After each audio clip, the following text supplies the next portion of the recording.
Cryptocurrency bulls were relieved Monday with a bounce in digital assets, especially as the sector failed to rally last week alongside publicly traded technology stocks. Bitcoin, BTC, rose almost 7%, breaking the $31,000 mark driven by global investors as Asian and European equity markets climbed. American markets were closed for the Memorial Day holiday.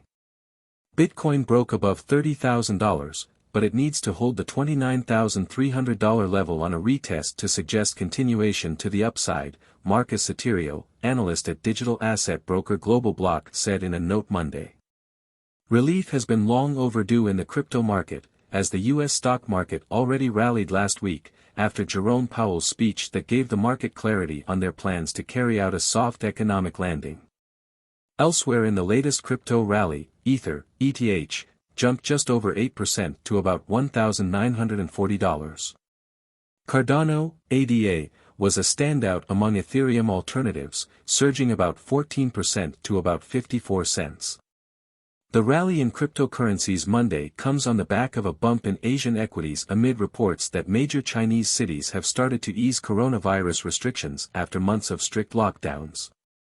Traders laid bets that reopening the economy could spark an increase in consumer spending, which could increase company revenues in the coming weeks and could indicate a bottom for stocks in the region. Bitcoin posts biggest daily price rise in 2 months, as crypto markets rally broadly.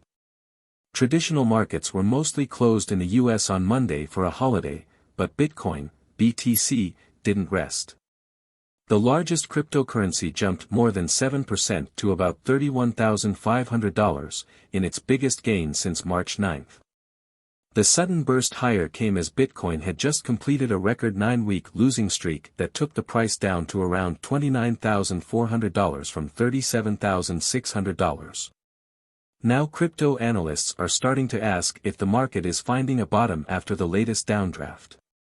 According to the blockchain analysis firm Glassnode, the recent selling pressure might be easing up. The price action appeared to have bottomed for the time being, Glassnode wrote Monday in its Uncharted newsletter. Almost all major cryptocurrencies were in the green on Monday, with Cardano's ADA gaining some 17% and leading the CoinDesk 20. As motorists complain about gas fees being too, expletive deleted, high, crypto traders are dealing with the opposite. Ethereum's gas fees are at a record low, Sam Reynolds reports. The average transaction fee is around $3.70 now according to on-chain data.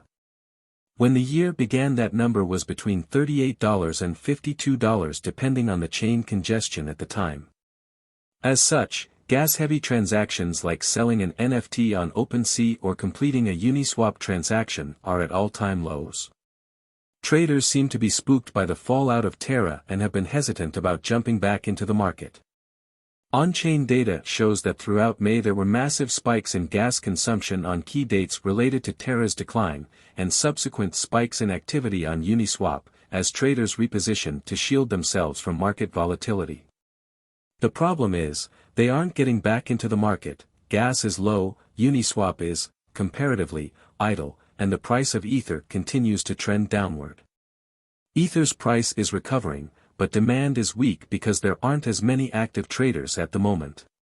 While the prices of Solana and Avalanche have begun to recover, the number of daily active users has not. Both of these chains were built in an era of high Ethereum gas fees, so it could be that low gas isn't driving a rush to their doors, but it's more likely that there's no reason to do anything at all until things stabilize. One knock-on effect from all of this will be how soon the Ethereum merge happens. Because without high gas fees, there will be less a sense of urgency in migrating to proof of stake, and with that comes controlled, more predictable fees. What was once expected in June has been pushed off to the fall, and prediction markets are putting that date between October and the end of the year. Let's see if gas fees stay low and this is delayed again.